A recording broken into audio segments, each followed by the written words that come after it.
Every woman has an opportunity to make an impact on the world.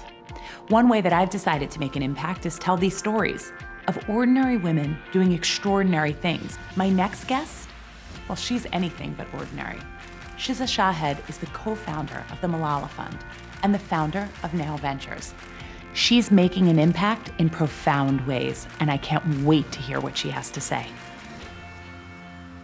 I don't even want to start with a question. I just want you to share your story because it is so beautiful. I was growing up in Pakistan at a time when there was a lot of social challenges in the country. There was rising violence, growing extremism, and I just wanted to understand what was happening to my society, so I did the only thing I could think of.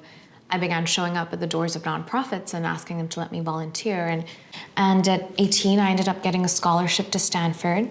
And as I moved to California, particularly to Silicon Valley, my perspective on the world shifted, and I was exposed to entrepreneurship and technology. And it was the first time that I started to think about scalability.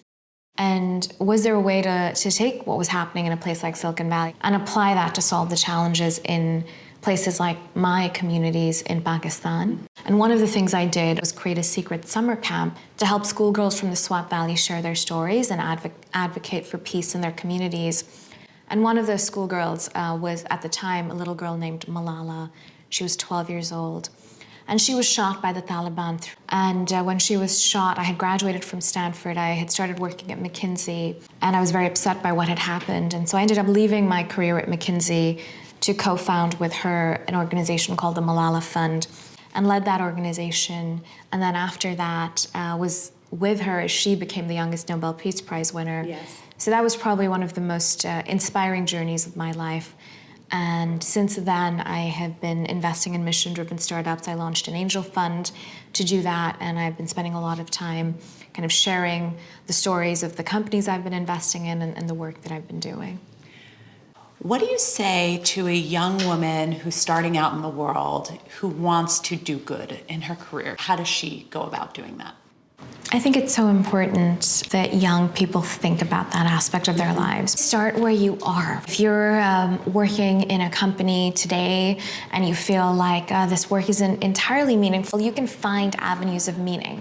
Go out and help recruit other women. I think what happens is we get this overwhelming feeling that we need to do good. And immediately you think, oh, I need to go start a nonprofit. I need to do this grand gesture. And a lot of times there are steps you can take in your everyday life to do good. And also just showing up. Show up. Right? Showing up Yes. with kindness. Yes. It's how you interact with everyone that you interact with every day. It's about the relationships that you build and how you treat people. Yes. There's so much that we can shift by simply being kinder and more present in all of those moments. So Shiza, you've done so much already. What is next for you?